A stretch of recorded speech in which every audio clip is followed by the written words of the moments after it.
All right. Hello, everybody. Thanks for joining us on this third day of the second series of training. And I appreciate everybody for showing up.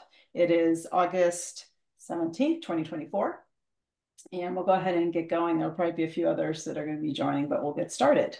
And I appreciate you guys taking time out of your day on this Saturday, either late afternoon or early evening or tomorrow for some of you, maybe, depending on where in the country you are.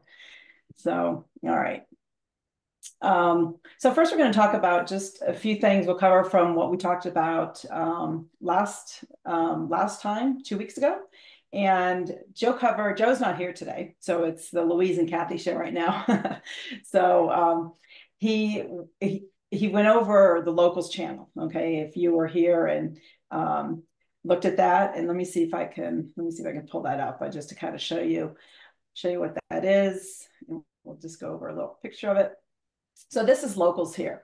So feel free to join this. We would love you to join it. You can see up here, local peacekeeping reports. You log in, it's actually connected to Rumble. So if you have a Rumble account, you log in the same way. You go to locals, you just use your Rumble login. So it's very convenient. But there's numerous articles in here that are very good. You can read through this, and you can actually, at the top, it shows where you can contribute and write a post for a small fee. You have to be a member. So if you want to join and add to this, you can, or you can just read through it and see what is being stated by the PKTF. Okay.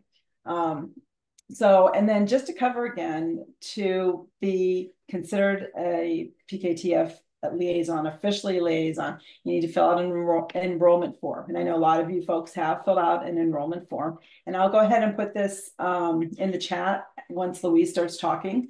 So in case you don't have that link, you can go ahead and do that. And then you also need to schedule an onboarding interview. And so what you'll do there is you're going to go over to, if you have this, I'll put this link in as well. This is the PKTF link tree, and it's right here. It's Joe's calendar. And so it's very informal. It's just to get to know you. So you can ask us questions, we can ask you questions, and it's just kind of more of a meet and greet, very informal. So don't let that concern you or worry you or anything. But go ahead and schedule that. And then after that, we recognize you and can send you a PKTF assembly liaison. So that would be great if you could do that. And then I just wanted to talk a little bit about the roles, because there's always new people here. And, it's a good reminder for those that have been here for a while. But the roles that we have written up in our official literature where we're talking about roles and responsibilities are these three right here: conducting evaluations within the oversight committee, providing educational support to enhance peacekeeping efforts, coordinating activities between sheriffs, U.S. Marshals, and State Guard. And then Joe wrote this up. I was just going to go ahead and read this unless someone else wants to read, because Kimberly, hint. So you guys have a much nicer voice than me. So, but I'll go ahead and read this unless someone wants to volunteer. I'm happy to read for you. No problem. I love your voice. You read in all these meetings, and I think it's amazing. Oh, you're But let me so just sweet. let me just preface this. So I was talking to Joe, this was a while ago, about liaison responsibilities, and this is when I first came on board. And I'm a fairly new ASN as well, so there's a lot to learn, and sometimes it feels overwhelming. And he had written this up, and I just thought he did such a beautiful job, and I have not seen this written like this anywhere. So I just thought I'd share this. And okay, go ahead, Kimberly, take it away. Thank you. Good evening, everybody. I'll do my best. I actually get very nervous to read, so I feel like I'll stumble tonight. Either way, I'll do my best. All PKTF Assembly liaison men and women are from the same state assembly and will be serving to build the much needed and deserved professional interface between their land and soil jurisdictions peacekeepers and their de facto counterparts. There is no outside source or entity from those directing the peacekeeping task force entering any portion of any American state assembly function. This is precisely why we are seeking volunteers from each state to learn how to interface with their respective peacekeeping sources, both incorporated and unincorporated. This is the rationale and good sense practice that the Federation also recognizes when offering to assist all American state assemblies to advocate for themselves from within. There is no one form outside any state assembly who will be the liaison interface. Every PKTF assembly liaison is simply learning the roles and responsibilities of what makes a proficient liaison in terms of assisting to bridge the necessary gaps in jurisdiction between both American peacekeepers and the U.S. law enforcement service entities. A PKTF assembly liaison team, meaning more than one liaison at the state level, can quite easily work together seamlessly, whereby one team member can focus on assembly militia development pertaining to peacekeeping measures, while another can provide those reports via written detail to the General Assembly Oversight Committee or otherwise relative committee. And another, making a team of 3 potential liaisons, might be the one who is able to travel to the actual physical professional meeting space to engage in dialogue between both incorporated and unincorporated peacekeeping service providers, either one, then the other, or even both at the same time, if and when needed. And above scenario, all 3 within this assembly liaison team are from the same state assembly, and all American State Assembly, PKTF, assembly liaison opportunities are the same across the board. There is no outside influence from any other Federation service required or offered beyond training and advocacy of PKTF assembly liaison. Excellent. Thank you, Kimberly. Yeah, I know everybody agrees you have an amazing voice. Okay. So Joe wanted me to go over a couple of things that I typed out here. He did talked about last week, I think a little bit, the Radio Communication Network project, and which is being sponsored by the Continental Marshal Service. And Bobby, I don't know if you want to say a few things about that. You can, you don't have to. I don't want to put you on the spot, but he just basically said what you're reading here. We're working on the details, wireframing all 10 postal service areas, all states separately, along with counties separately. And this initiative will allow for all card-carrying peacekeepers and their administrative offices to receive and maintain modern radio communication capabilities, even if the current communication grid is crippled, which I think is amazing. So did you want to say anything or no? If you don't have anything to add, I'm sure you do though, Bobby. Yeah, sure. No, not a problem. First off, before I go, can you guys hear me okay? Yes, you're perfectly. All right, great. So anybody have questions about what was just going on right off the bat? Anything pop out to anybody before I even get started? All right, cool. So I'm excited and think it's fabulous. thank you. You guys are gonna love this. So there's actually multiple systems that we're using. The main system that we're using, all systems are being presently used by the marshals, but the main system we're using is a global network, real time, as long as there's some type of cell coverage. And even in places that have no cell coverage, we have special repeaters just set up for the system that is ours, basically, so that not only can we communicate LA to New York, but we could communicate, Nevada to Australia if we needed to, real time, instantly, for free, basically, through the system to make it very short. That being said, the main network, if that fails, we have to have backup networks. So in place right now, the marshals have real PPT going on, and this other global company, and Nevada actually has a tester system going on as well. My recommendation is everybody just get online with the better system, because when it comes to things like this, customer service is a huge deal, So the main system, their customer service is on point. I've never seen anything better, honestly. Not to get off track, but no, we're running both systems just to see what's more practical. I feel the the system Nevada has will complement the assemblies better as their own real time. However, the main communication system should be the global system. Anyway, um, that being said, before I get too techy, because I'm not a tech guy, any questions on that? You're doing great. All right, yeah. So, you know, everything's basically online. We're just doing some behind the scenes work, trying to make the system fail on purpose, just to see our capabilities at this point. There's some things you got to do a little different. Um, but we'll get into all that stuff later. But this is not just, this is going to start with basically PKTF, you know, um, with the distribution throughout, to the assemblies through the liaison position. Um, it's just, how do I put it?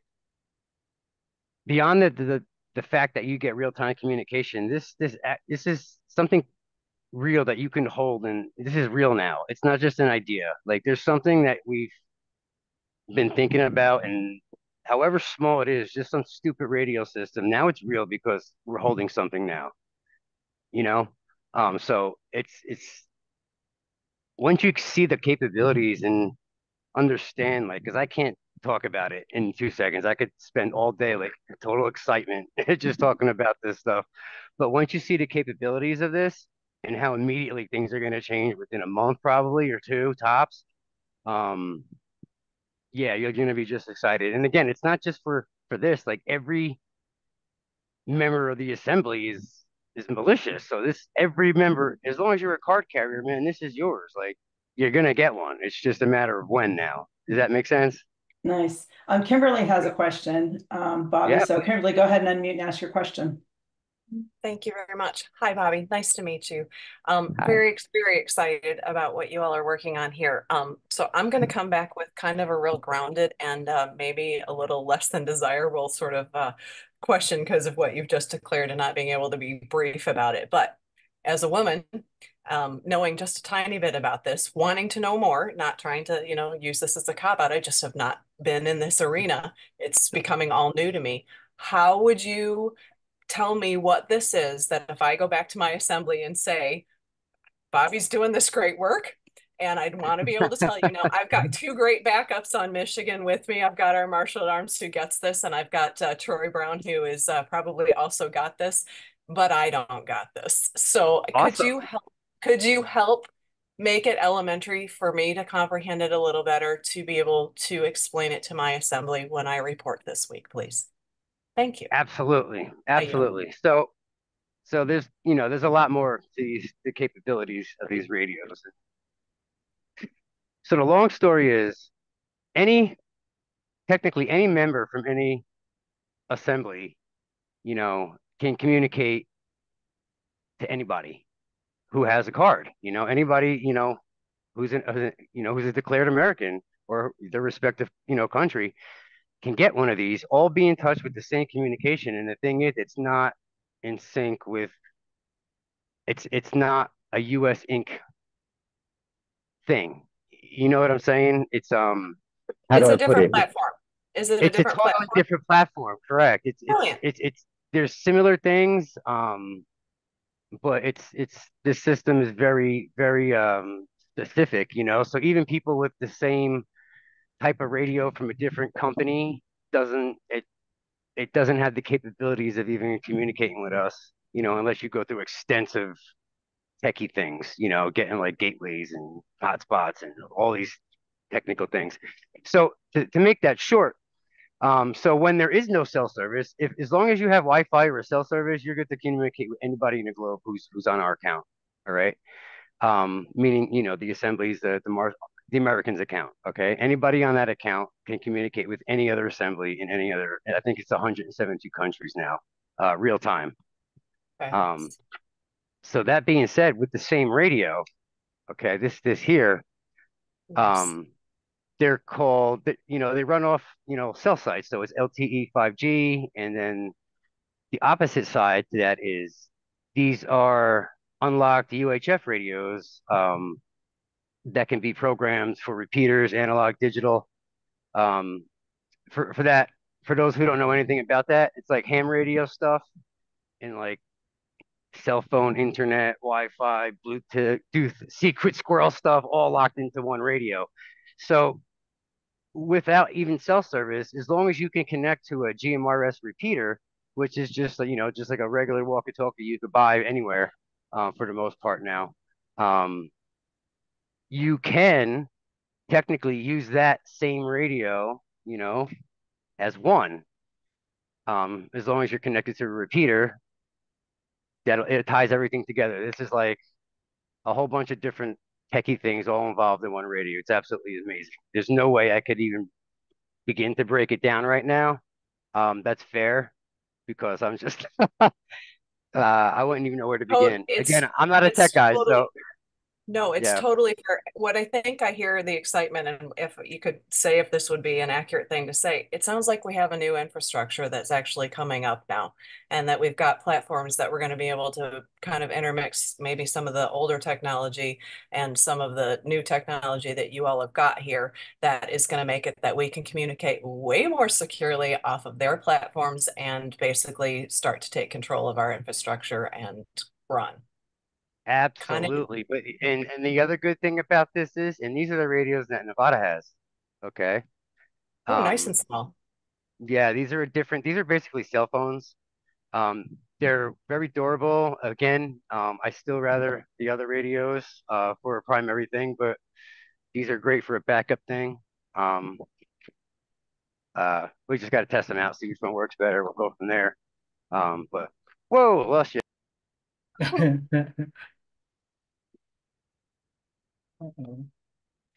Bobby, are you there? Did is he gone? Oops, He's still sorry. there. He's coming back. There you Nick go. has a question. Can you address his question? Yeah, please, please, yeah. Go ahead, Nick. It's not much of a question, actually. I just wanted to. I need to get your email address because I'm a ham radio operator here on Ohio, Oh, and perfect. so I fully understand everything you're saying, and I'd like to pick your brain on some of the stuff because some of the GMRS radio stuff, I might have some trouble using that here on Ohio with some of the terrain unless we had a lot of repeaters, as a grid down type of scenario where there's no internet, no cell phone, no nothing. So more or less, I wanted to be able to get in contact with you and have some conversation and pick each other's brain and kind of see what you guys are doing out there because I can more than happy to bring that information back to Ohio. And since I do the ham radio teaching for Ohio, it would be easy for me to relay this information, back on Ohio and make sure everyone comprehends what they need to comprehend and things along that line. So if you could please put your email in the chat for me and I'll share mine as well. I'd love to get in touch with you. I yield. Absolutely, we'll do. Um, that goes for anybody, Um, that's awesome. Absolutely awesome. Yeah, that's great. Please, man, let's see, this is exactly what's supposed to happen. I love it. Who else? Who else has questions? Anybody? You don't have to be now. Anytime, just shoot me a line. It's no big deal. I actually do Love have it. one more question. Yeah. Yeah, go Thank ahead. you. With the equipment, did I also hear that the equipment is going to become available through you all or through this other group, the radios? Yeah, and that's part of a security feature because so even if so how do I put it? It's all like prioritized, So we have our own thing that is exclusive to anybody else. So even if somebody were to get the same radio from the same guy that we got them with, they still wouldn't be able to contact unless they were all linked to the original account, if that makes sense, So I could go up to, 500 groups with 500 contacts and 500 channels in each. So that's a lot of people, a lot of people, that can be on one account with access to the same radio from the same radio, you know. So I hope that answers your question, maybe. Yes, I was just sort of strategically thinking ahead on behalf of all the assemblies that if this became something that was an item that could be made available through various storefronts that we may have, and be able to supply to our on states and potentially be able to, have an income, coming in. I'm not trying to talk too much corporate, but, and No, being you're able good. to be fluid with, being able to afford ourselves and, doing our business, that I was wondering if that potentially that opportunity would be able to, be in hand for the assemblies, but then more importantly, and being able to get this as an accessible something for all ASNs and ASCs on our land. So Oh that yeah, was my. no. I mean, as of right now, I mean, if you place an order, we could get them to you by within, the shortest amount of time I've got them was 4 days. The longest was maybe 7 or 8. So within about a week, you could get them. So we already tried to set up some automatic links with the manufacturer itself, and the way they had it set up, the link wasn't working the way it was supposed to because we wanted it to be able, be accessible to any of you guys, So we're trying to figure out a way to, well, we have it in the works. It just has to be perfected. That so like, if how do I put it? The more you buy, the cheaper they are, basically. So there's no way like you can even go to the same company with the amount of radios that we've already purchased, and these are like, I mean, unprecedentedly cheap compared to, if you go to a U.S. store, these radios start at like maybe $600-700, per unit, and they're peanuts compared to what U.S. things are going on here in this crazy market. But yes, we have all that set up, and there's definitely something we can add to if that helps you out. Absolutely. Thank you. It does. I yield. Christopher has a question for you, Bobby. Go ahead, Christopher. Please, anytime. Hey Bobby, Christopher here on Colorado. What's Where's up, the Chris? link to purchase one of these? Right? What's Finally, Chris. Hey. Oh, we can talk offline. I got some stories that make you laugh. Anyway, um, Yeah. so right Yeah. now it's basically just through me till we get the link perfected. We don't want to just put the wrong link out there and have people paying general, you know, market value for these things. Sure. Um, And what are you so selling them for right now? what am I selling them for? Geez, Yeah, man. or where are they going You for? know, yeah, yeah, yeah. So a pair of two is usually what you get, and it's just like 339, like 340, Really? That's for it. 2 units. Yeah, yeah, and that Okay. includes. So like once you get it, it's literally ready to use out of the box. Like you don't even have to touch the UHF stuff if you know nothing about it. It looks so complicated, but literally you just turn the thing on and hit the Mm-hmm. button. Like it's set up because like there might be 500 groups attached to your groups. When you see your group list menu, you're gonna see like 50, 60 groups. You're gonna be like, what the heck is all this? But that's just because they're all on the same account. You won't have access to them. They can't hear you. It's all like, fuck. It's amazing. So Okay. Well, cool. yeah, And yeah, I'm on yeah. I mean, Area 8 a lot. So, like right now I'm in New Mexico, or I'm headed to Texas to see some family, but I do business in Idaho. So I'm on Idaho, Wyoming, Colorado, Utah all the time. So when oh, I get these, man, it'd be cool to test them out with you and go back and forth. yeah, I love it, So, man. We'll talk. We'll talk. Anybody who needs to yeah. talk, I'm working on my one arm here, so like it's kind of like I'm writing with my feet. You gotta see my notes. It's horrible. So if I'll just say it over the air, can someone just type it for me? Because by the time I do it, like the Bobby, meeting will be over. I put it in the chat already. Oh man, It's thank you there. guys so much. Yeah, Cool. appreciate it. Thanks, Bobby. Yeah, anytime.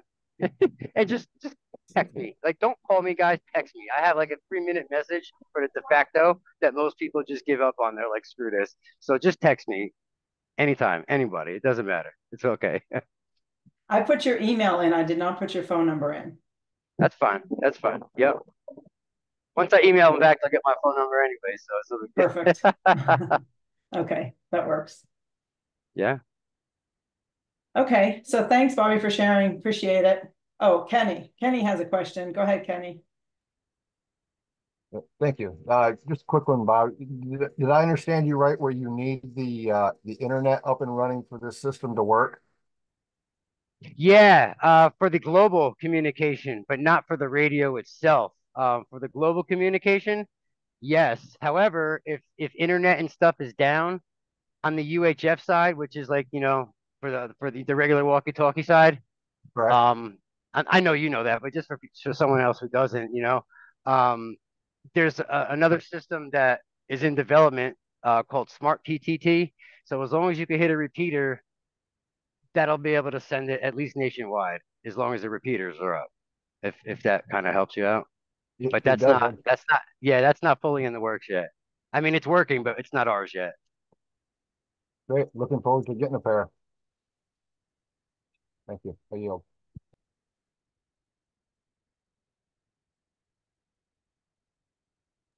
Yeah, I Okay. mean, feel free. I'll yield till anybody has a question. Just Okay, looks like Donna has a question. yeah, please, I was just, please. hi, it's nice to meet Hey, Donna. everybody. Hey, I was just wondering, is this something that is going to be for the marshals? Is that what it said on the? I can't see the writing if it was all there. No, Meeting stuff. it's just it's being like beta tested by the marshals right now. The marshals are Okay. initiating it and kind of providing this for everybody. You know, Okay. So would I know if my marshal, do all of them have them already, or is this something that they're not out there yet? not everybody has one, but they will very shortly. Probably, I mean, very soon. I can't give you an exact time, Yeah, but that's fine. Okay. yeah. Okay, Yep. and you'll just get them to them. I mean, or do Yeah. they need to request them? No, no, no, no. So, like, if anybody were to want this, like tomorrow, just go to your assemblies, find out how many you want, let us place the order. Um, and that's it. Like, they don't even Okay. have to come to us. You could get them right from the manufacturer itself, you Okay. know. All right. Yeah, Okay, I'll talk to them about it and let them know. Thank you. sure, sure. In the meantime, just go through me and Right. I'll That's what I'm somehow doing get a. because you know what one it is. I don't. Yeah, Joe, I don't want to take the wind out of Joe's project, but all your questions, like Joe has this amazing in-depth project. It's not just about radios, it's just about our communication systems in general.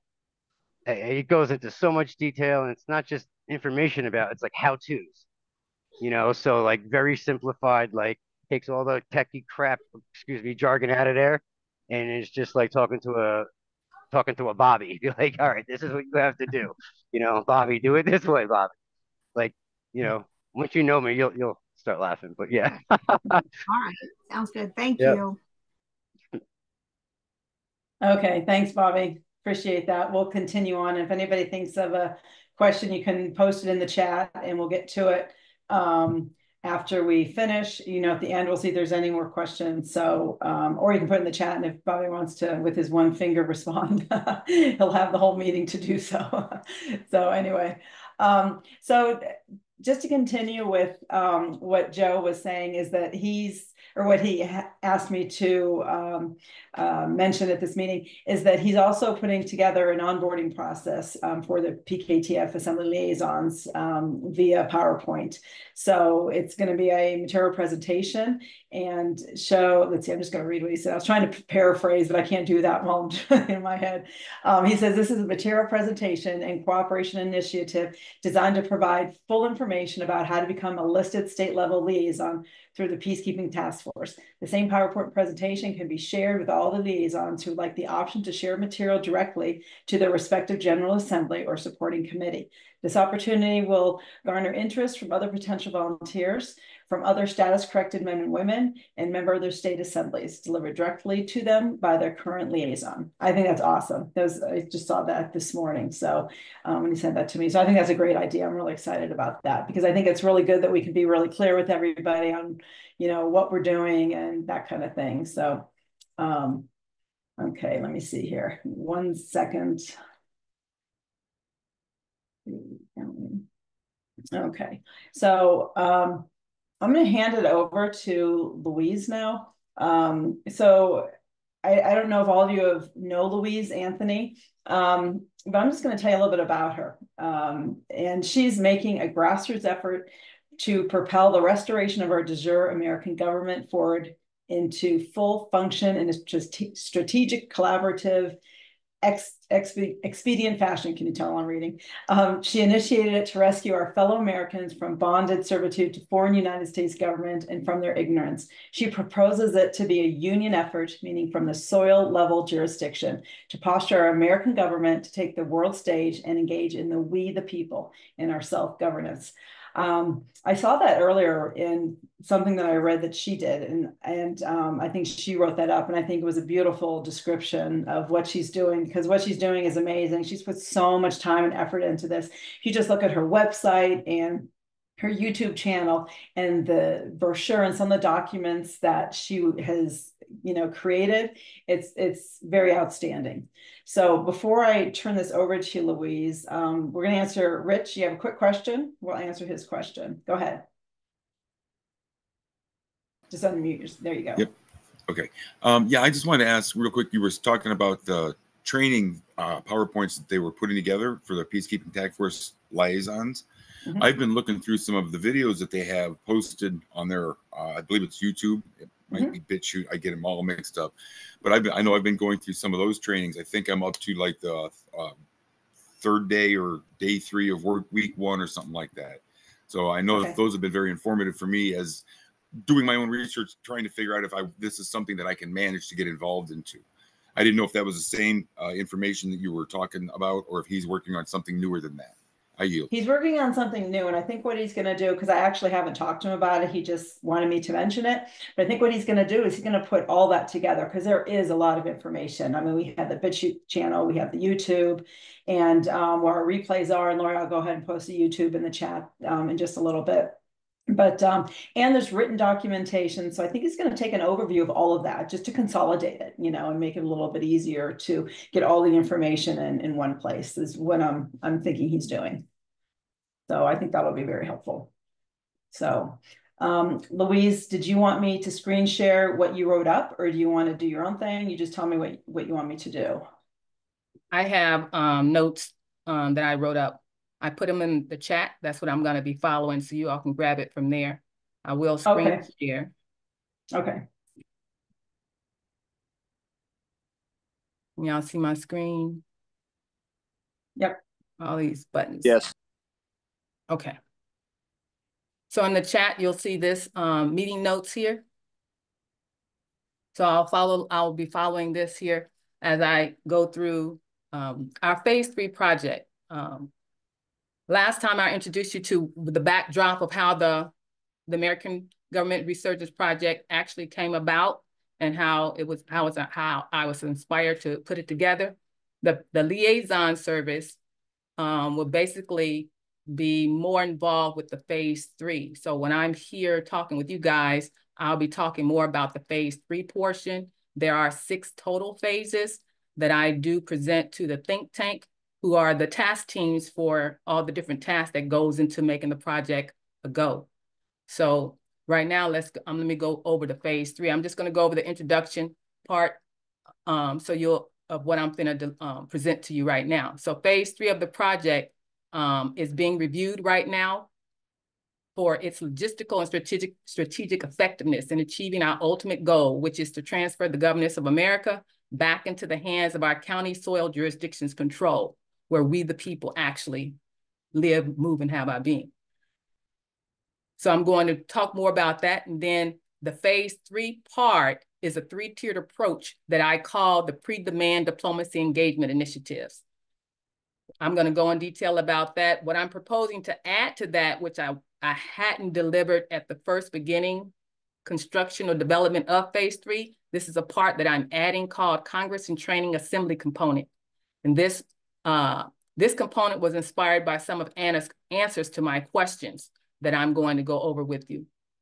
And with the Congress and Training Assembly component, what I'm trying to do is to utilize the unified action of all the state assemblies and the county sheriffs all together in mass to deliver our directives to the governors and to whatever appropriate what other appropriate parties that we need to speak to in order to get our directives executed. So it might be a different department other than the governor. So in Congress and Training Assembly, that's what that particular component is going to discuss and debate how we're going to get this executed. The last thing I'm going to talk about is the strategy task force, which I am developing it, and I'm calling for volunteers who want to be involved in the strategy task force. It is a separate component from the think tank and a separate component from the liaison. It is a component all within itself, and what its job is to analyze the whole 6-phase project, and specifically number 3, the phase 3, because phase 3 is our phase where we're actually going to our employees and telling them and directing them how we want them to implement I call it our one fell swoop list of demands, or our one fell swoop list of remedies that we should have had already. So our strategic task force is going to analyze and assess how our assemblies are interacting with our employees and how the employees are interacting with us and how that communication is going and how we can actually get them to recognize that we are the employers. And so that's what the strategy task force ultimate goal is. And they will also be the ones to facilitate the Congress and Training Assembly sessions. So I'm asking for any volunteers who would like to serve on the strategy task force, who would have those types of skills and interests to try to strategize how to best get our employees to abide by the Constitution the way they're supposed to, and get us recognized as the American government in control of of America and not the U.S. territorial municipal. So getting on to the meat. So here's our phase 3 project, phase 3 component. Now, last meeting, I told you the backdrop. So this meeting, meeting before last, this meeting, I'm going to go into the 3 different components to our phase 3. And I called it demand to stand down 3-tier strategic operation overview. So phase 3 starts out with these 3 tiers. The first tier is the pre-demand diplomacy engagement initiatives on the federal level, then down to the state level. I'm going to explain that. And the second phase to that is our capitulation of government county tours. What that is where our sheriffs and continental marshals and whoever we determine is the appropriate person in our American government to address whatever particular party that needs to be addressed in the capitulation tours. Some people don't like the word capitulation. That's up for debate and discussion in our Congress and training sessions of what we will use there. The last tier to this whole 3-tiered approach is the post-demand transference of government plan. And in that particular, at that particular point, we have our one fell swoop list of demands that we're gonna, directives that we're telling our employers, we need you to execute this, implement this, and we have to articulate it on paper, what this plan is and timeframes of when we want these things implemented and how we are gonna get them to move and actually doing what we are asking them to, or directing them to do. Now, with this 3-tiered approach, let me go over them in more detail. My idea of the pre-demand diplomacy engagement initiatives starts with the Federation. In approaching our employees, it's best, in my mind, to start at the top. So we want the directive to come, I want the directive to come from the top and get filtered down to the subordinates. So I thought, as well as in our case, as we're trying to direct our governors, we need to have our federation start from the top and give us and sit down with those people who's responsible for our predicament here on their end. So the central banks and the federal partners are the ones I'm asking the federation, have you all sat down with the central banks, or have you all sat down with the U.S. territorial, the Pope, or the British Crown, and what has been the negotiated plan from that point so that we can take that information and have that as our directive when we go down to the governor, because the governor has to go by whatever the U.S. territorial said, because they're franchises. So in the pre-demand diplomacy engagement initiatives, I'm asking that the Federation meet with the federal partners, the central banks, everybody sit at the table and they have a conversation, which Anna has already said she's done. Some people don't want to come to the table. For instance, the banks didn't want to come to the table to try to renegotiate and determine how are they going to release our donor funds from the DeFilla Trust and the trust funds that they've been using since what, 2020, I forget the year. But they're supposed to already have released those funds so that our government can be funded, but the banks haven't come set to the table. So that's a party that I want to find out, where do we stand with them, so that we'll know what to do when we go to the governors and tell them we want one of the directives we want is for our property to come out of those state trust funds. That's one of the directives we're going to ask for. But we first need to know, what did they say there up top, so we can deliver that message down below. And then also in the pre-demand diplomacy, we want them to, I want to know from Anna, what will we take to the governor or to the U.S. trustees or to the U.S. Supreme Court, whoever it is we got to take, whoever it is we got to talk to, give us the directive from up top so we can deliver it from below to below. That's what the pre-demand diplomacy engagement is. Starting at the federal level, go down to the state level, then we can get down to the county level. Because once the federal level say point blank, this is what's going to happen, then we use that authority to tell the state level, well, your superiors already said this, so you need to do this, because we've already negotiated and it's already settled. But that may not happen exactly that way. So what will we do if they don't sit down and negotiate? We'll get into talk about that too. So that's the first step to this phase 3 is negotiations. Second step is the capitulation tour. So after the negotiations and we've got a decision made, we'll take that and our assemblies will then determine who needs to go talk to who. So I was thinking at the beginning that it would be our county sheriffs, since they are the highest authority on our land and in the soil. So the county sheriffs with the state militia, their continental marshal, and the PKTF liaison, who also communicates with the de facto, keeping that channel open, they will meet with the governor and whatever other party it is. And I said to demand them to stand down. Now I'm using some terms here some people don't really like because it may sound combative. Well, the terms I'm using, I chose because of the terms that are being used by our employees.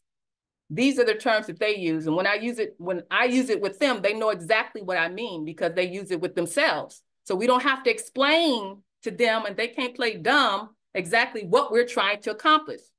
So these terms I took from when Trump was traveling all across these other nations in his so-called capitulation tour. That's why I called it a capitulation tour, because they know exactly what I'm saying. We are your employers, so you need to be subordinate and follow our directives.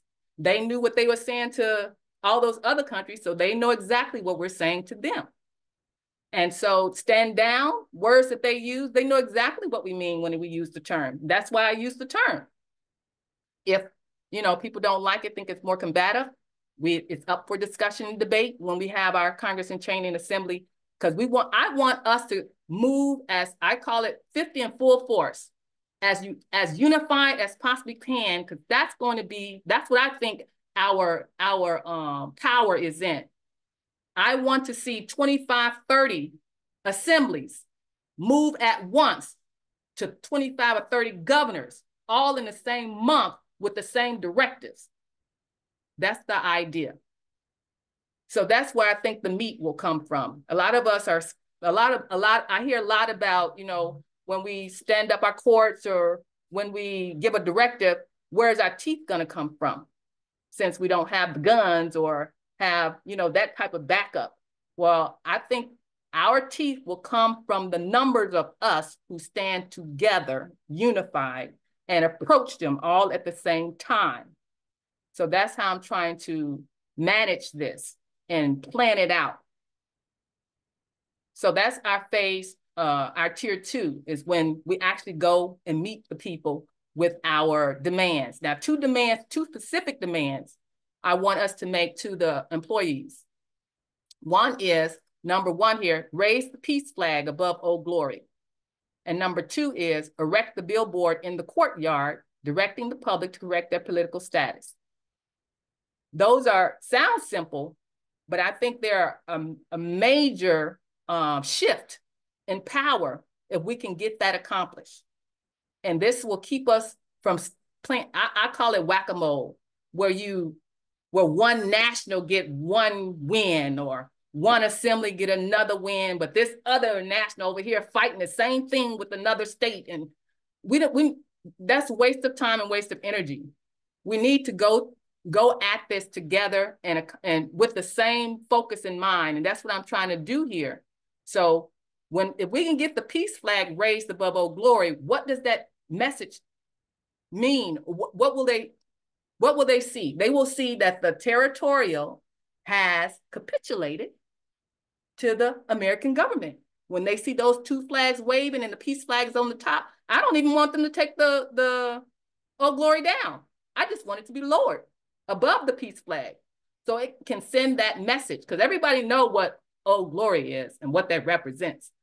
So we want them to see that the peace flag is superior. And there's peace. We've already declared peace on the land, not war. So there's a lot of messages that goes into how I've designed this. So the second thing is, can you imagine in their courtyard, it says, contact your local state assembly to correct your political status.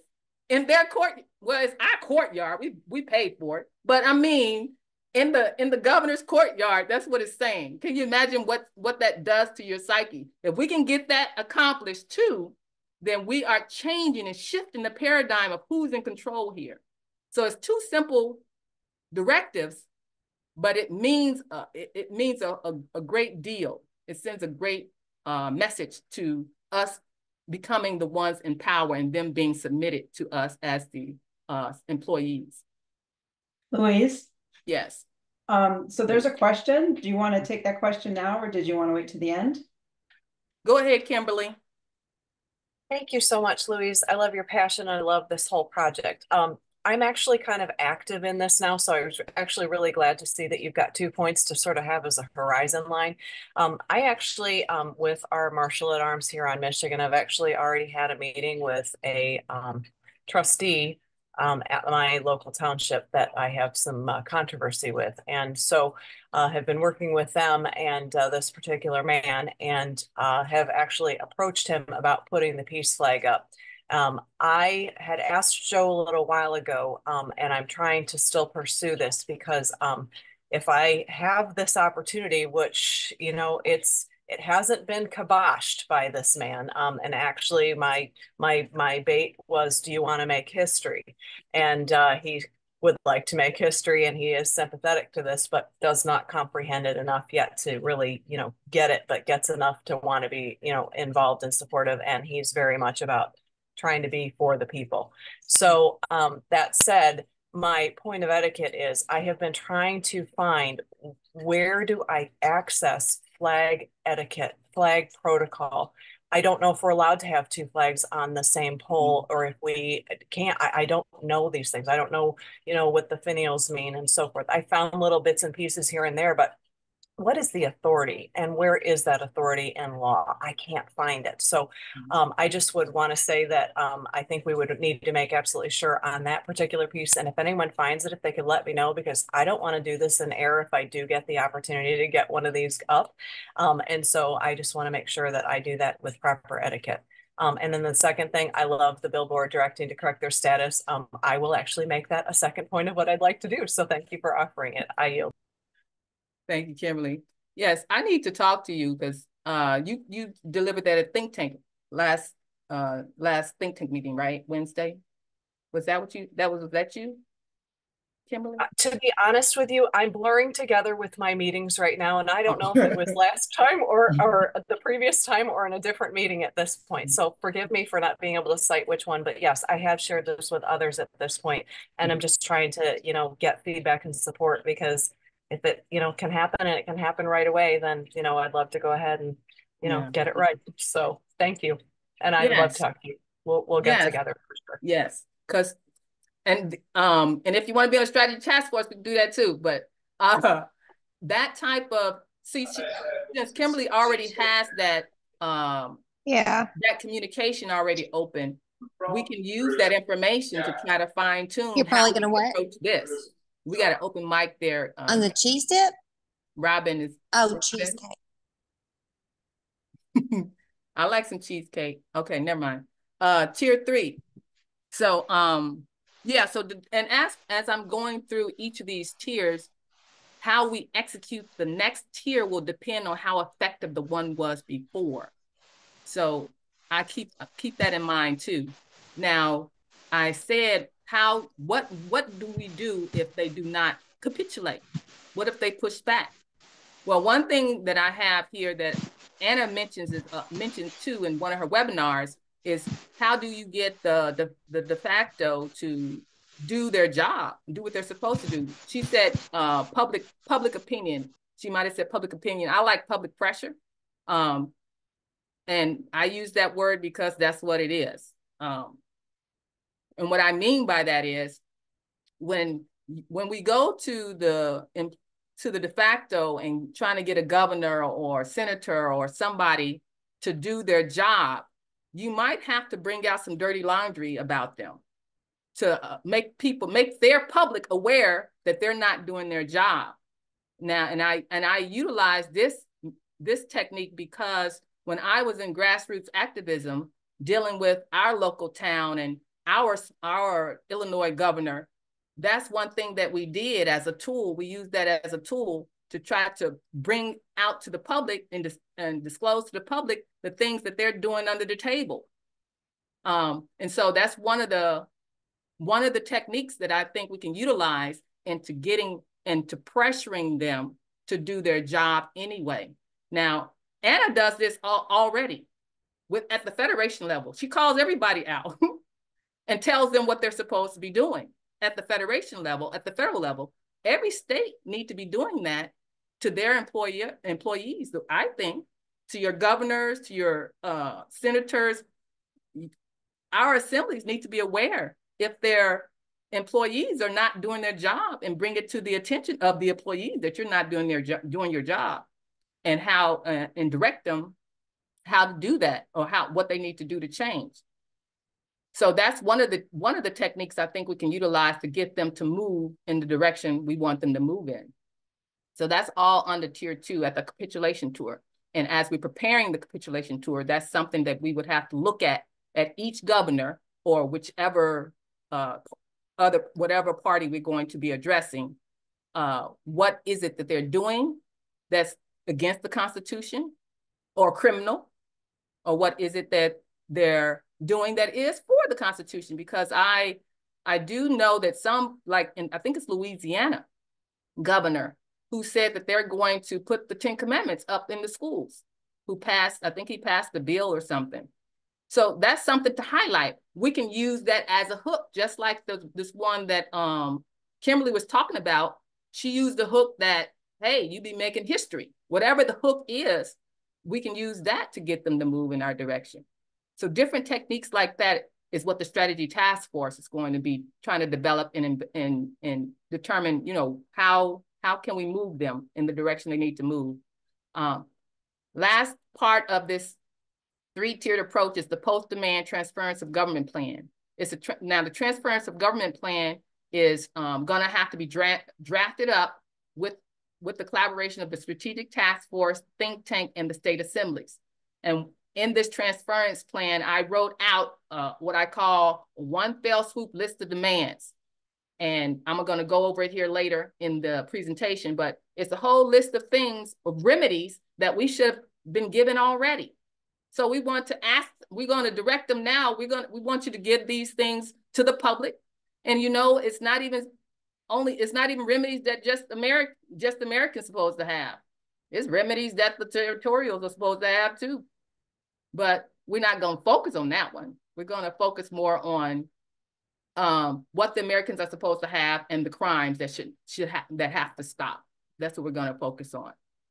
So this transference of government plan is going to have to be written out, and this is something we're going to be delivering in hand when we go meet with these people in person.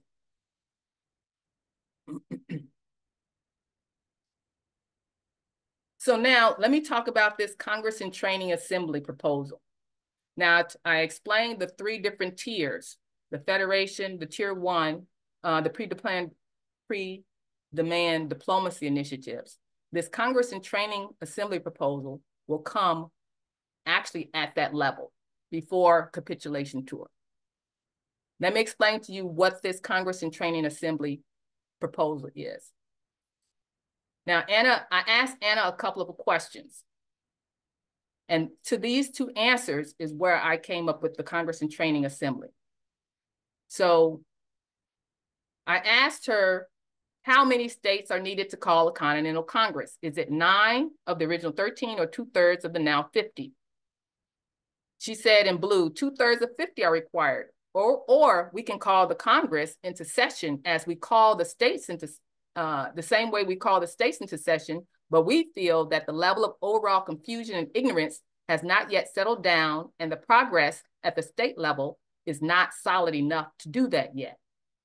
Another question I asked, can we get the peace flag raised on the Congress building that Anna said we still own? It says Anna because I was asking the PKTF the question, but Anna wrote back in blue, the peace flag will only be raised when these issues become such a national issue that people demand it from the CEOs of these corporations. So in these 2 answers, I began to understand that the state assemblies have all the power that they need to have in the first place. All the power to get these things done, the state assemblies already has as a standing assembly. They do not have to wait till they're seated to execute these things.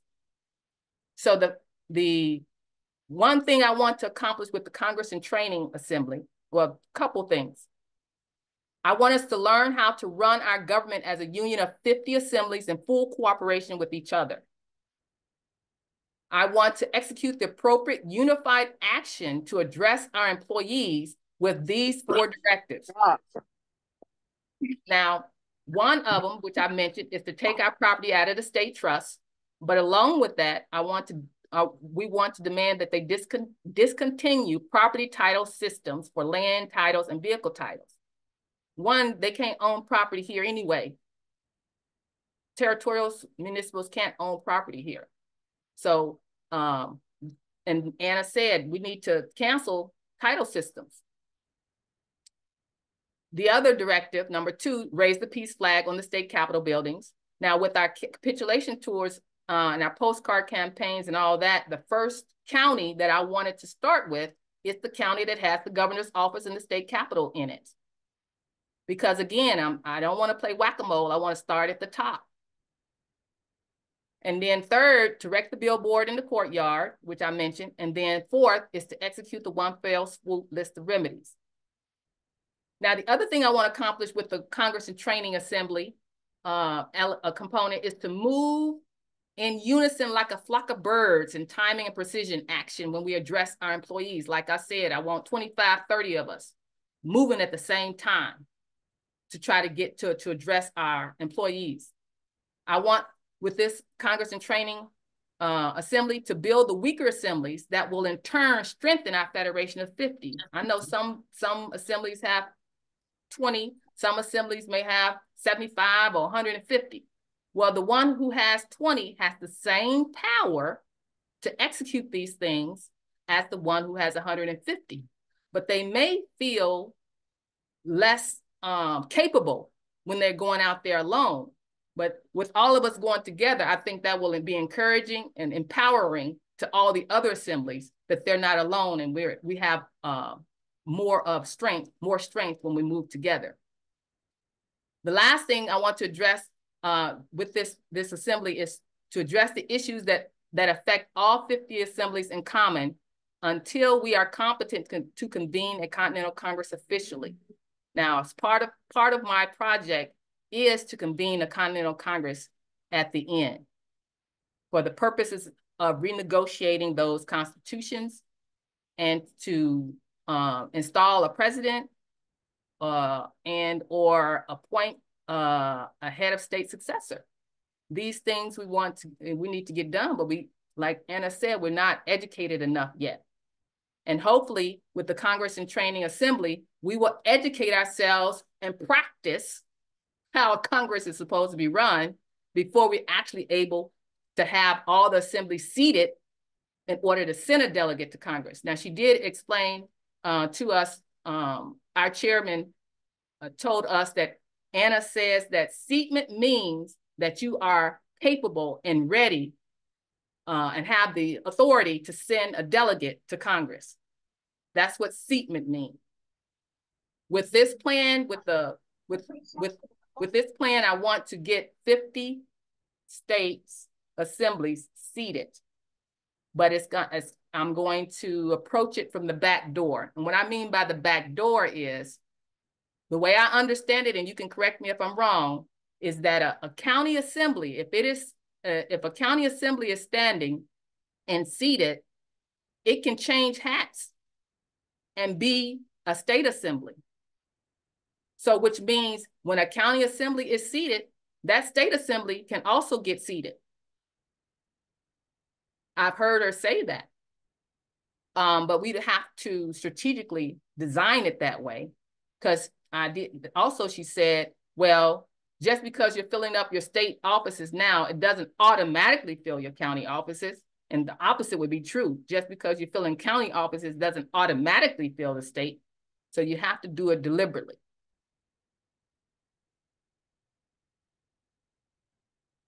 Who would be invited to come to these Congress and Training Assembly meetings? Well, of course, I have the liaisons, who's the communicator between the Federation and the assemblies. This can change, but this is my ideas right now. The coordinator of the State Assembly, the International Business Pillar Chair would be invited, the militia commander, the Continental Marshals. These are people who would be involved, I would think, with actually addressing those employees, the governor or whoever else. Of course, the county sheriffs, they're the ones who's going to be interfacing. So those are the ones I think would be useful to be at the Congress and Training Assembly. What will we be doing in these the training assembly? We will be going over the transference of government plan and the 4 directives that I talked about earlier. We're going to go over it, debate it, decide on how to approach it, and when we're going to move as the flock of birds. That's what this training assembly is going to be about. The strategy task force and myself will be the ones who officiates these assembly meetings. And then we'll probably have it over Zoom. That's my idea of the Congress and Training Assembly. If we can get that, and I'm thinking that I'll have to send out some type of proposal to the assemblies to actually accomplish this, which Joe and Kathy and I are talking about right now. But if we can get the 50 assemblies, or even 25, if we can get them together in one Congress and Training Assembly and go over these things and on the same page and have in our minds a focus of what we're going to be doing together, that's what the purpose of this Congress and Training Assembly is. And then to prepare us and give us some training of how we can supposed to hold a Congress, because ultimately we need to do that. Hey, Louise? Yes. What you're sharing, there's more in what you put into the chat than what you're sharing. It's a little bit different. Oh, is it? It looks like maybe what you shared is, and you've extracted some things from it. But I think everything that you're sharing is in this document, right? It's a little bit longer, but it's more comprehensive. Is that correct? And I just opened it. So what I'm sharing, I'm on C. Anna's well, this is the outline that I put in the chat. Present the Congress and Training Assembly proposal. That's what you have in chat. So now you don't have what I just showed you. You don't have this document. This is the actual proposal I'm going over with you now, which I can attach to the replay, Okay. but Okay. not in chat. I didn't want to put it there because I want you to focus on what I was saying. I just showed it here. Okay, perfect. I understand. Okay. All right, so that's the Congress and Training Assembly that I want to add to phase 3 at the pre-demand diplomacy initiative level. Now, the strategy and the execution of the project, how do we communicate effectively with our employees? So I asked Anna a question, and this is to address what if they push back and don't do what we asked them to do? And what do we do about the crimes that are going on still? As the American government, how do we, remedy that? So I asked, do we have a criminal process at the Federation level where nationals can report the crimes they are suffering at the hand of the federal franchisees? I believe it would be the Continental Marshals who would be the ones who accepted the responsibility for enforcing the constitutions on our federal subcontractors, being that we don't have a federal republic, or is it another American federal law enforcement entity? Okay, so Joe answered back in green. He said that is correct. However, the Continental Marshal Service does not yet have physical pocket commissions that would further allow them to physically operate under mission-specific circumstances at this time. Then in blue, Anna chimed in and said, the mission of the Continental Marshals does not extend down to the level of local peacekeeping. That is the job of the county sheriffs. The marshals are there for crimes in international jurisdiction, smuggling, human trafficking, counterfeiting, interstate bank fraud, etc. Then she also says, the duty to enforce the constitutions lies with each and every one of us. So that told me that when our nationals are being misused and abused by the employees, then the nationals need to have a process where they can follow to enforce their constitutional guarantees. I know we have our processes now that we have our paperwork that we publish and everything, but they still push back. So what do we do when they push back? So when she says on the local level, the county sheriffs are the main person that are supposed to be executing and enforcing the Constitution, the marshals only deal with international jurisdiction. So my question to that is, isn't the marshals, well, she said human trafficking and interstate bank fraud. That is going on the soil level at every national is dealing with human trafficking and interstate bank fraud. So we have a federal franchise incursion onto the soil jurisdiction. So it will require, in my mind, the county sheriff and the Continental Marshals cooperation to get that human trafficking, which is the birth certificate scam, and interstate bank fraud is the FRNs and all of what they're doing with the money, which is going on. So I'm thinking with this, I would want the strategy task force to work on a handbook of how to enforce our constitutional guarantees on the national level, as far as the individual American state national, and the assembly level. This is something that the strategy task force can work on to prepare a document for the assemblies and for the nationals to use. And I say this because, well, I know we're doing our credential cards. Our credential cards are supposed to meet their requirements. The requirement of the credential cards, we had to add the signature and add whatever the address or something. Bobby, I'm gonna call on you in a minute.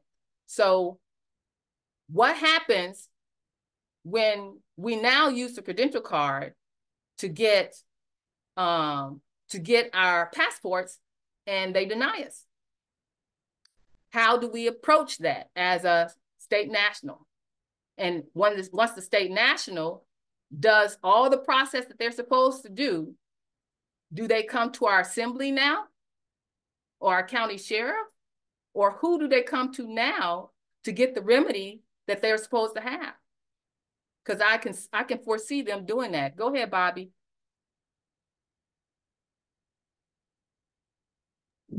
All right. Sorry, guys, for the slow thing. I don't mean to interrupt. Man, I wish I would have met you 2 years ago. Can't hear you, Bobby. How's that now? Are you good? I can hear you. All right. So everything you're describing, almost to a T, I've already done out here in Nevada and sent to Congress. And every appendage that these people can possibly think of. So it's all geared towards me and my family and stuff. But put these out there. It worked for me. Okay.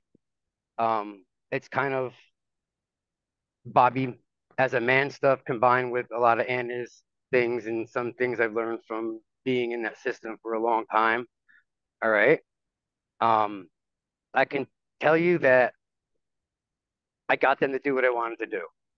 But when it comes to money or remedy, when it comes to like silver and gold remedy, getting paid for my troubles, it's not over yet. So I didn't even pursue it. I just keep letting him hang himself. So there's a lot of information there. The processes are literally step by step because there's claims in there. There's probably about 4 different claims in there. And I literally go step by step and give you everything you're asking for to at least give you a good start of how it worked for me. Okay. I can't say I guarantee it's going to work for anybody else, but I moved the courts. I got them shut down. You know, all the good stories you hear are actually true because I've experienced it. I can tell you it worked, but I couldn't go in there and say I'm a national. I couldn't go in there and say, you know, I'm a whatever. Mm-hmm. Basically you can't do that. The only way you could do that is when our postal courts are up and running because the marshals don't exist until the postal courts are up and running. There's nothing they can do. Absolutely zero. You know? Well, that's the type of information. I'm sorry, go ahead. Yep. No, they can't do anything. However, anybody, you don't need your assembly. You just need to walk through your fear and realize that it's all fake. Okay? You can't go in there complaining. You go in there and just start ordering stuff. And if they push back, you just smile and say, okay, no, this is what you're going to do. Mm-hmm. Very nice. You understand? Mm-hmm. You know, you got to remember, we're peaceful people. Okay? What does that mean? What does it mean to be a peaceful person? It means we're freaking dangerous. Because if we weren't dangerous, we'd be harmless. Okay? And they know that. Mm-hmm. Doesn't mean, you know, we're actively a threat. We're peaceful. Right? Mm-hmm.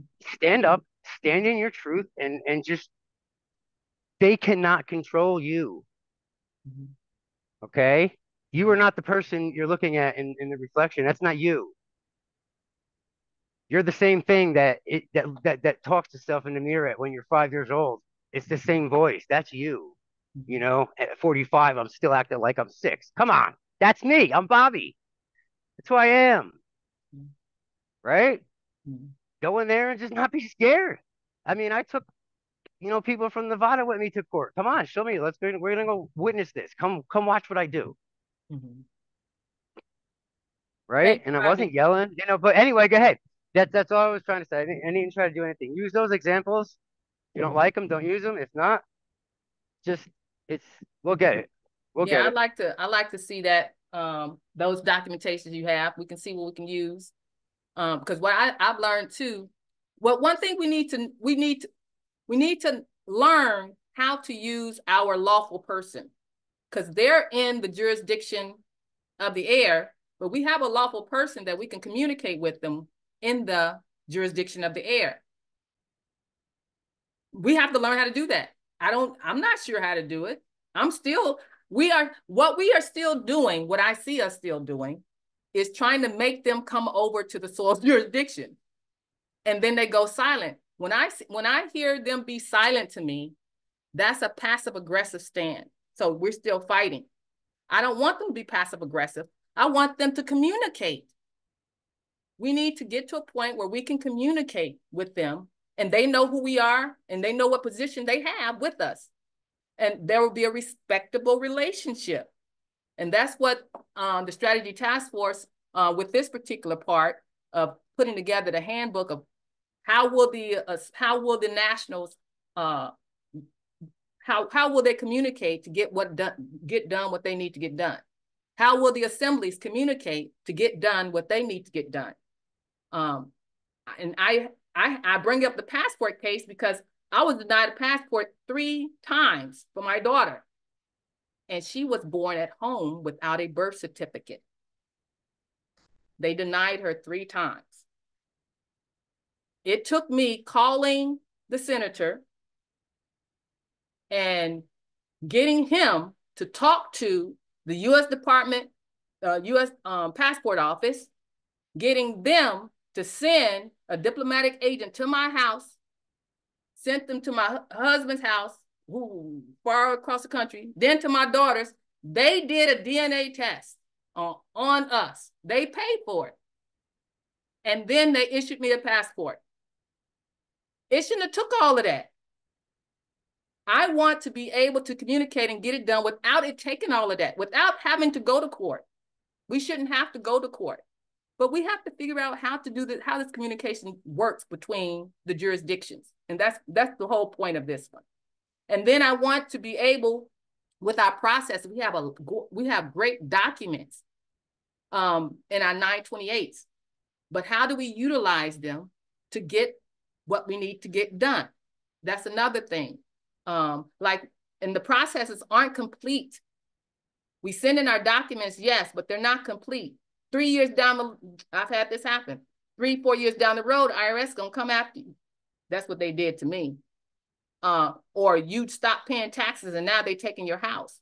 I've had all these things happen to me. So we need to complete the processes that we're using because they're not complete.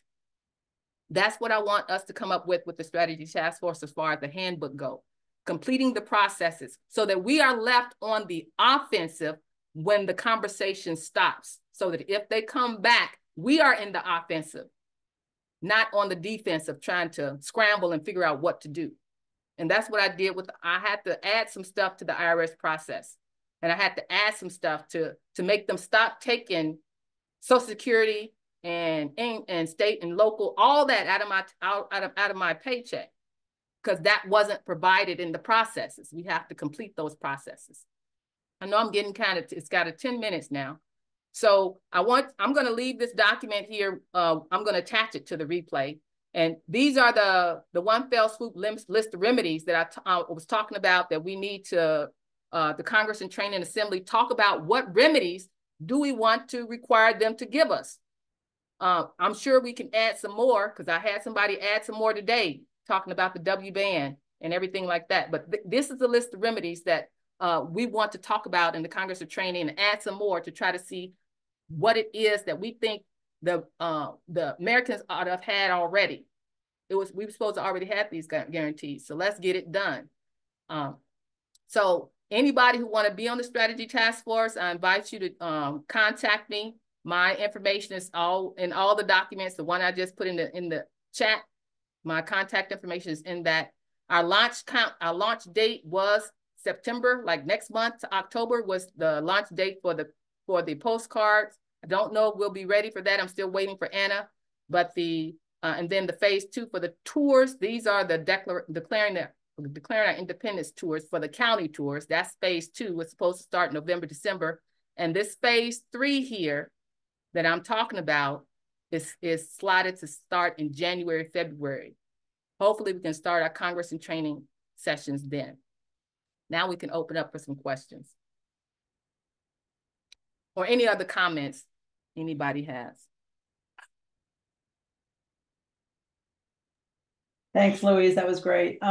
So there's in the chat, in case, so I know some people don't look at the chat while a meeting's going on, but Rich put in there a Word document that's called Criminal Information Claim and Notice of Liability.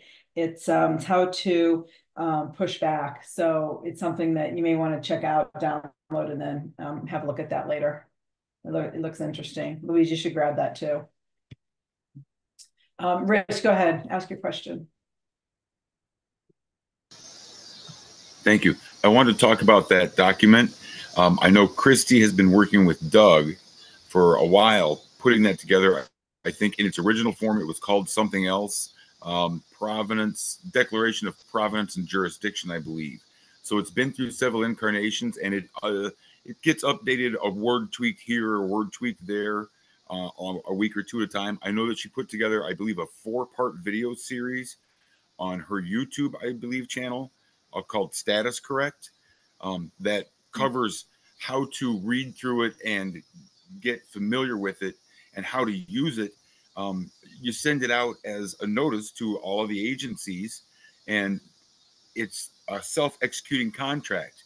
If they fail to recognize your status and standing, if they contact you by mail, if they violate your rights in any way, they have accepted this contract and are thus have to rebut every point of it.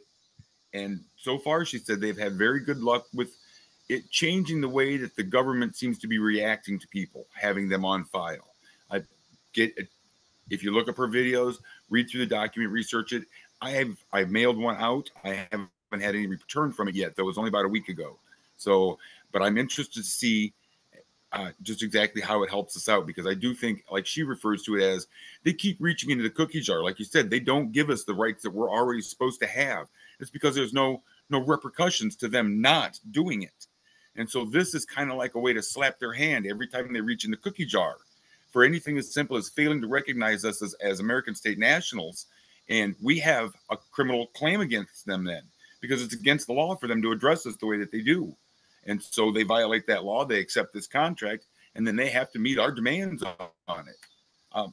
I'm sorry, I yield. Thank you. And I wanted to say, Louise, I love your presentation. I love it. Fantastic work. Thank you for having me here. I yield. Thanks, Rich. And thanks for sharing that document. Christy has some litigation meetings and some trainings, and I think she's awesome. She has some really interesting topics that she goes over. So I'm not sure where she got all of her knowledge from, but she is a wealth of information if you guys ever want to check out her training. So does anybody else have any questions for Louise or anything in general?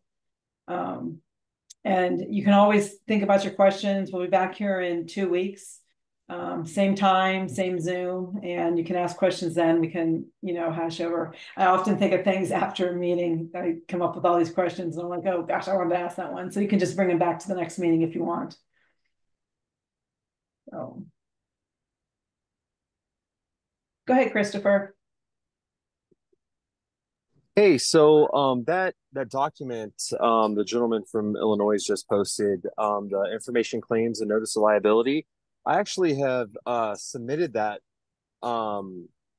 that document to the courts, and it's done nothing. It absolutely did nothing for me. They acquiesced, but they said, since on my traffic ticket or my citation that I never wrote anywhere on there not guilty, that they still filed to have my license suspended, which, I really don't care. As long as I can still get my passport, I'm fine, because I'm not engaged in commercial commerce. But it's nice. I've gone to all those litigation meetings with Washington and Colorado, and you have the gentleman from California that chimes in. He's very knowledgeable, but you're talking to Nico in Colorado, who's used it as well. He went to jail. Of course, he was pulled over by, not having insurance on his vehicle. But he ended up paying the fine after sitting in jail for 3 days, because he could face 10 years in prison for no insurance on his vehicle, which was kind of crazy. So that put fear in him. He heads up to Colorado litigation. I submitted this form, the latest version, 3 notices to the court in Wyoming, and 3 notices to Chuck Gray, the Secretary of State. And Chuck Gray just sent all of my documents back and said, hey, we don't recognize this, and we have nowhere to file this in our court.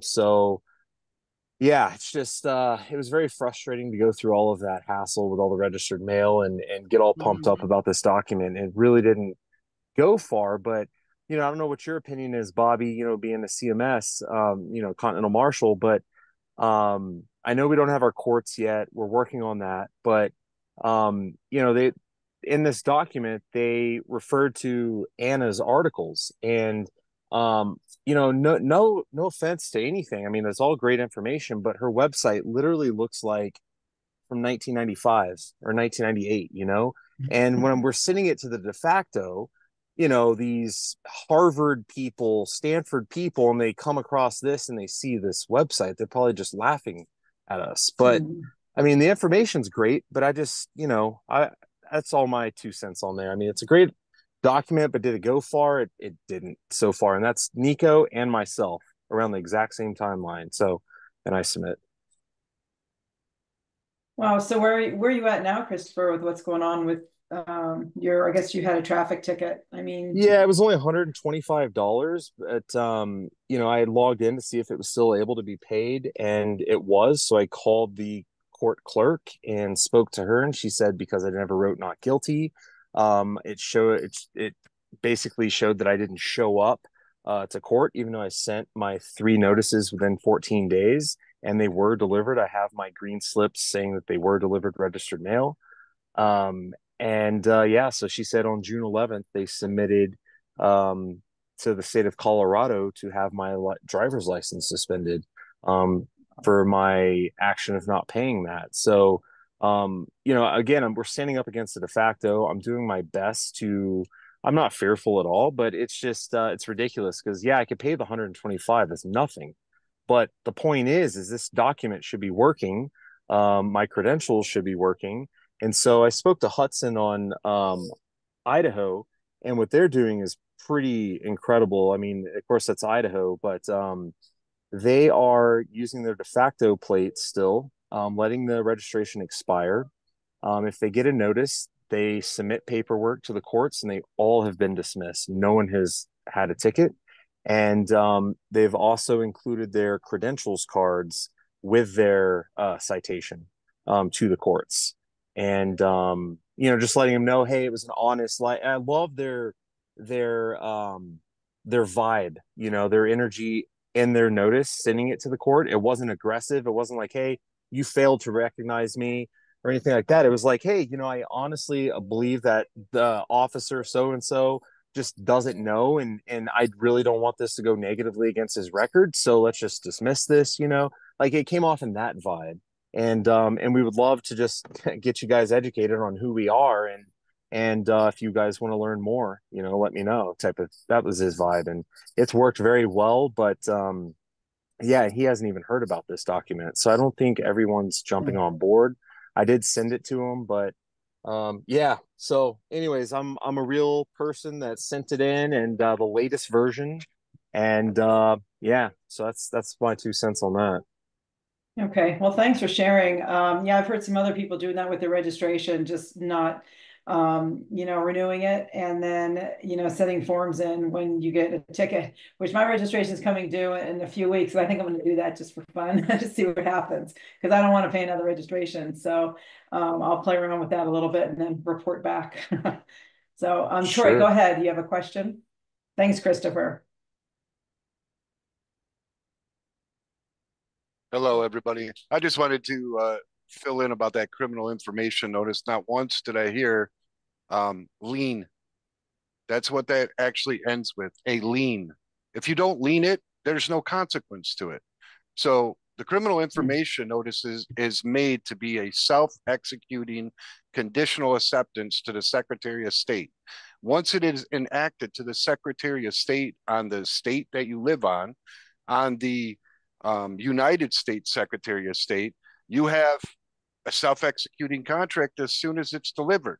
Now, you could send that 3 times all you want, but you didn't do the process right.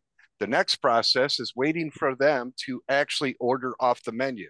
And I don't know how long that this notice has been going on. It's been going on since September of last year. Number 14 states that you order off the menu. You don't respect my status and standing, bam, $10 million lien. Are you going through with the lien? Because if you don't go through the lien, you're not giving them consequence. That's the thing. Everything has to be consequence. For a long time, this movement has been going on as to, hey, let's put our paperwork out there. And then you have some people that are like, well, I don't want to kick the bear. I don't want to poke the bear. And you don't want to send the consequence. Well, the thing is the minute that you declare that you're being an American state national, you're kicking the bear. So you might as well send your consequence in while you're kicking the bear. So on Michigan, anybody that I come in contact with as a recording secretary, I tell them, go ahead and send a consequence because now you're protected just in case one of these agents pull up and they want to actually order off the menu. Now, I got 19 liens and about 8 of them pending. And I'm doing my fair share as an American standing up. You know what? You don't have to ask for an American to start throwing punches. And Anna's website, I don't care if it looks 100 years old. So do land records. They look 100 years old too. So the thing is this is grassroots. This is regular people. We don't need pixie dust and fairies, to make us famous. All we need is people to start grinding and start standing up as Americans. And that criminal information notice is probably the best thing that I've seen out there, even better than what Cal Washington and others are actually putting out there for the administrative process. Other than that, the last person that I seen that had something really good up was Kimberly Jones.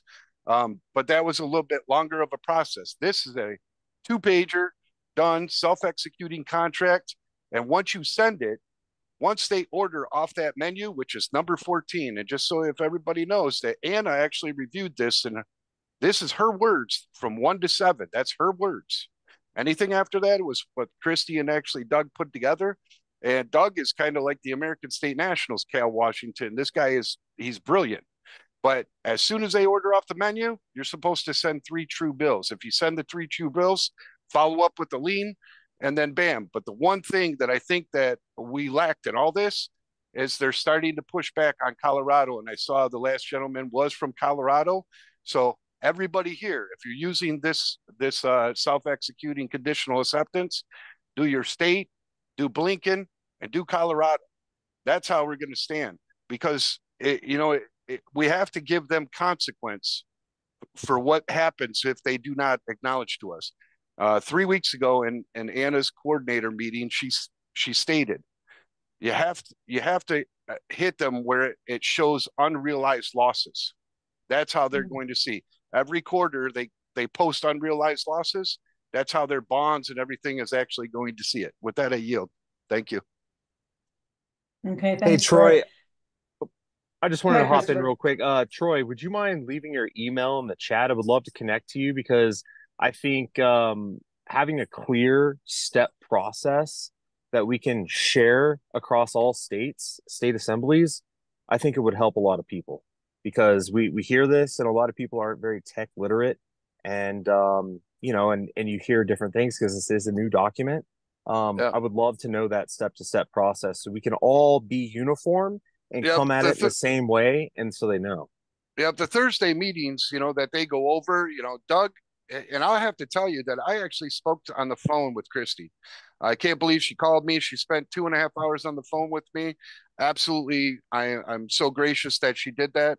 But I don't care if they kick back. It's downright time that somebody does fucking something. And you know what? I'm an American. I might slip with my vocabulary, but I'm sorry. But the one thing is I'm going to tell you, I'm going to dig my fucking feet in, and I'm going to fight back. And I will just let you know on my personal notice that this is an American standing. I'm standing on Michigan, pushing so far that I've actually been on the run for 6 months. I can't go home. They raided my house as soon as I did the administrative process. So I did the administrative process as per the working group. And as soon as I found Doug and Christy, I started with the criminal information notice. And that's when I started slapping liens on them. And I'll tell you what, they ain't come back to the house. And I have not heard any more contact. And I know that they don't like the liens because I've already heard from people, other connections that have connections to, you know, some law enforcement and court officials, that they're talking about it. And they're talking about it big. I'm not going to go into the entire, we have some stuff to deal with and share with Anna and the Federation before I share it with everybody else. But Michigan, I'm telling you, we're exchanging punches. I'll tell you that right now. I yield. And Bobby, do you Okay. have anything to say to that? I'm sorry for cutting in. I just, since he's a Continental Marshal, I would love to hear his opinion on this issue.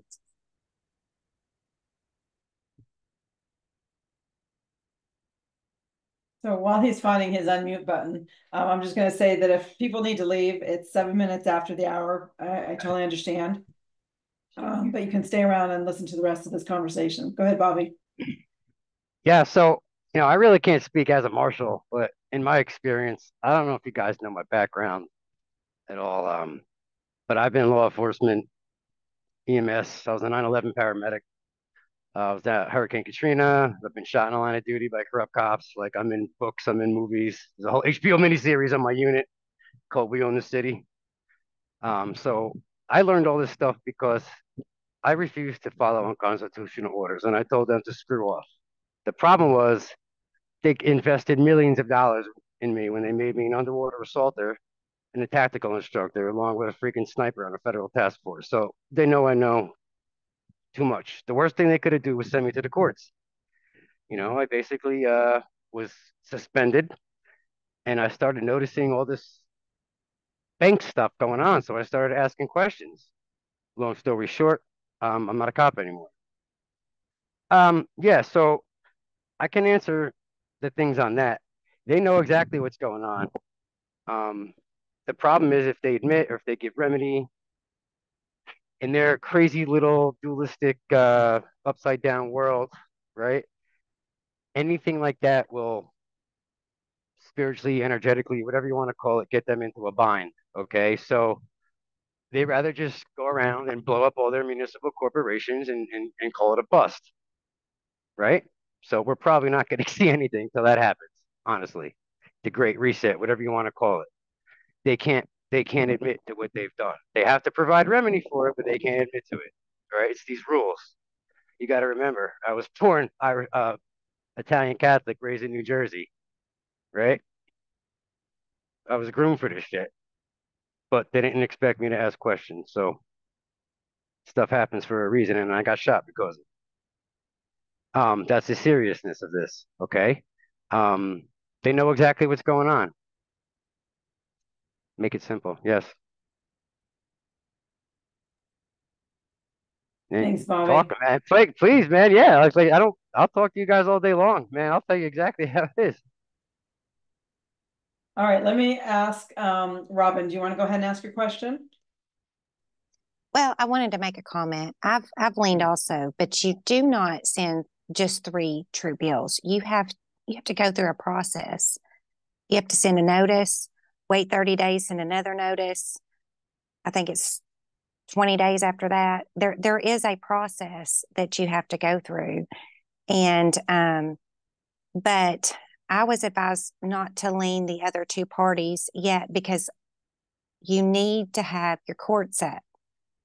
My case is currently in the common law court. And once you get that jury verdict, you have to go back and correct that lien. You can't just lien them for $2.2 million is what I lien the judge. You have to lien them for the amount that the jury verdict indicates. So there is a process, but we really need to understand that you have to have your courts up because that jury verdict is the amount that you should be leaning. And with that, I yield.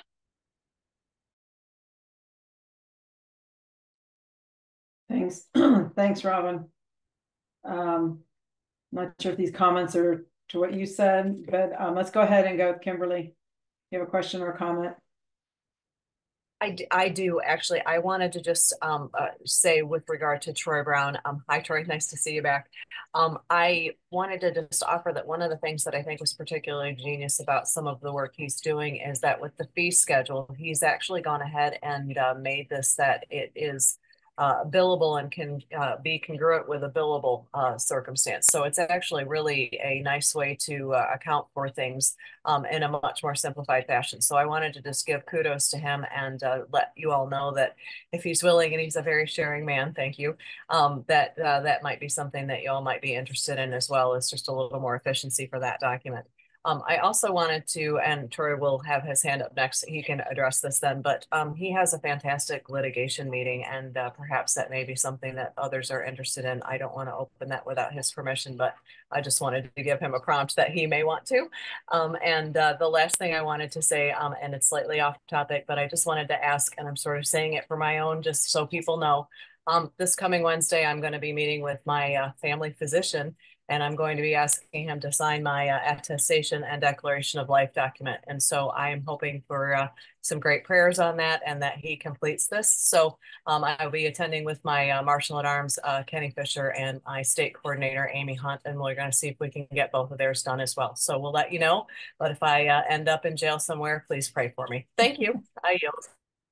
I hope you don't end up in jail, but yes, definitely report back in a couple of weeks. I'd love to hear how that went. Troy, go ahead. Just coming back, there is a process, and you are absolutely correct. And the process is always a notice of liability, a notice, an opportunity to cure, a notice of default, and then you follow up with a default judgment and a true bill. Then you're able to lien. But the process is different because Anna has already done these notices. To the territorial, to the municipal, we can accelerate it on will. It doesn't matter if it's 10 days, 3 days, and duress. We have the ability to accelerate it because Anna has already done the work. She did the 30-day notices in 2010, the 2014. She did the 14-day notices. She did the 3-day notices. She's already put the work in. They're not listening. They're not compliant. So Anna has already said, you don't have to worry about commercial liens, which is the UCC 1, the UCC 2, because I got them all. Now everybody started to think, well, I don't need to do a lien. No, yes, you have to do liens on anything municipal because that's the private, okay? And yes, your common law or whatever, you get your judgment. The thing about it right now is putting everything on the record. We're able to make mistakes. That's what it is.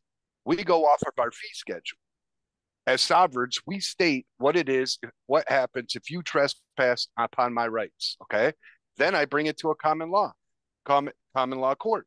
Now, when I get back to a common law court, if my evidence is less than what I liened them for, then I adjust my lien. But right now, I need them to leave me alone. I need to let them give me the law of peace. And this is the ability. This is the ability to give them consequence for what they're doing.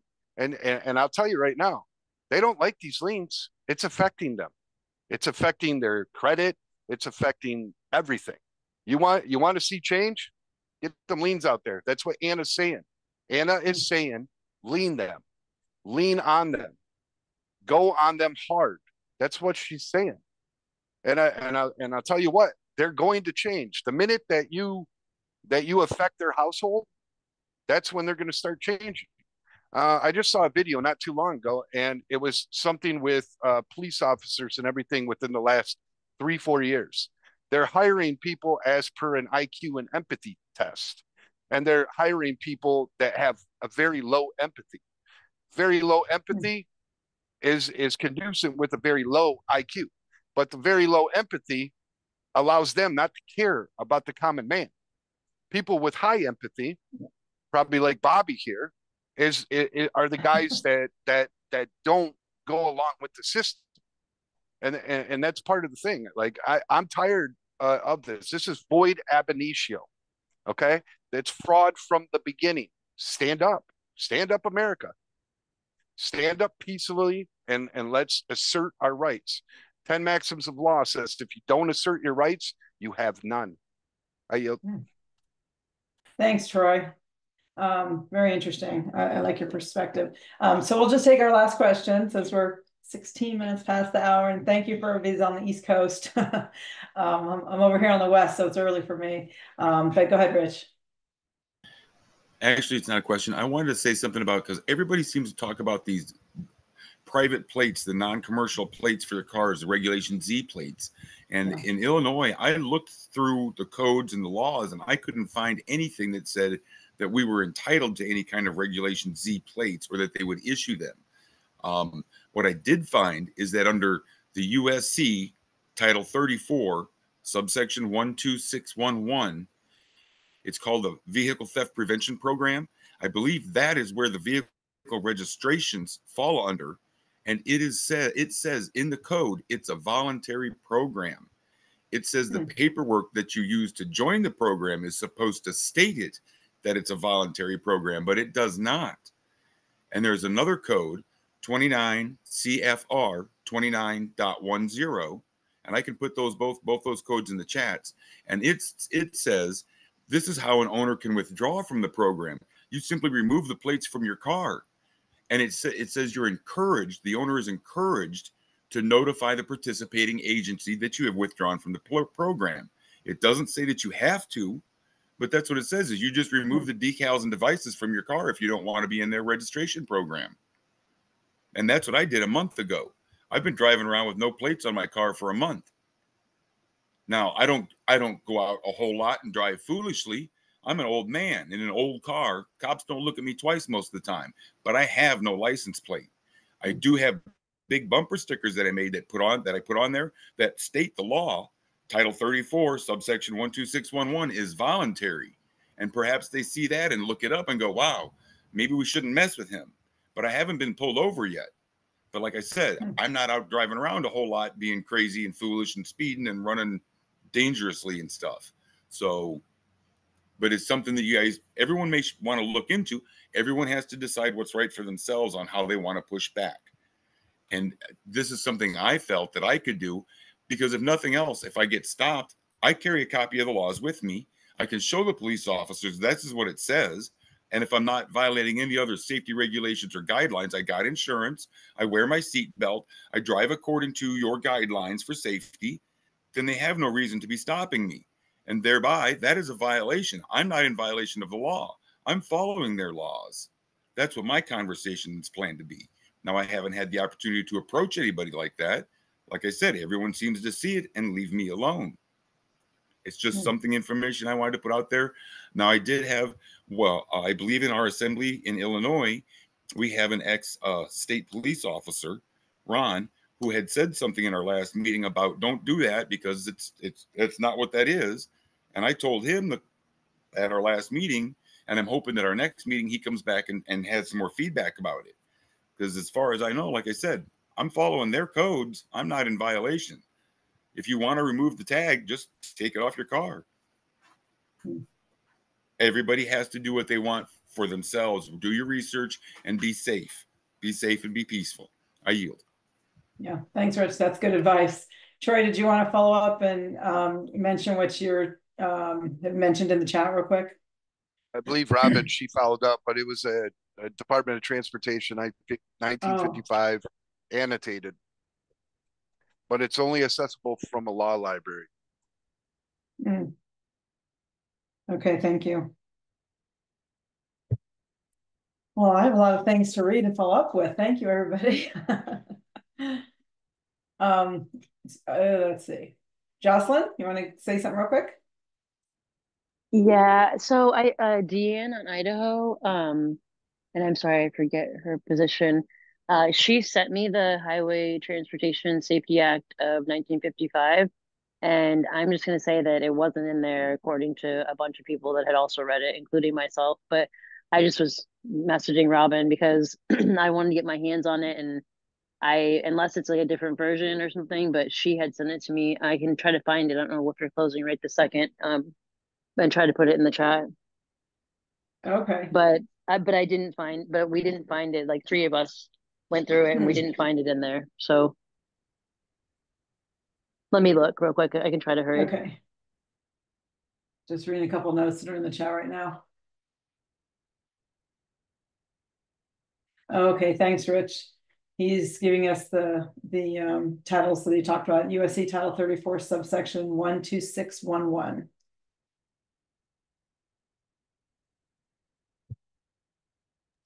This is Robin. I got a copy of a 1955 transportation.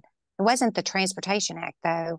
And so I think that is what was being passed around, and it's not the actual Transportation Act. So I think that's where the disconnect is. It was talking about road construction more than anything. And I read the whole thing because I was looking for it as well. But I think what's being passed around may not be what Anna was talking about. And I yield. So this is when we need Joe, because I know he would have an answer to this. He probably knows exactly. And I just can't find it. It's going to take me a while. Okay, no I worries. apologize, but I can It's okay. send it to somebody and try to get it to somebody. But I think she's right. Yeah, we're back here in a couple of weeks. You can bring anything back, in a couple of weeks and share with us for sure. So, okay. Well, I appreciate everybody being here. And we talked about a lot of different topics that weren't on, but it was great. It was nice and impromptu and it was good. And thanks for everybody who stuck around to 23 minutes after the hour. It's a long one. So get some rest, enjoy the rest of your Saturday, and have an awesome Sunday. All right. Talk to you later, everybody. Kathy, can you hold one second so we get downloaded on the chat just a moment? Absolutely. Yeah, absolutely. Hey, you know what? I added a car stop video on there. Download that too. You guys will get a kick out of that. What'd you add? A car stop video? Yeah, it's in reference to Z-Tag polo. You're gonna love it. It sparked this whole thing in Nevada. I love it. You're gonna love it. Just watch the video. That's all I can say. Let me see. I'm not sure if I see it. I love it. Hold on, it's in the chat. I'm gonna go ahead and stop the recording though.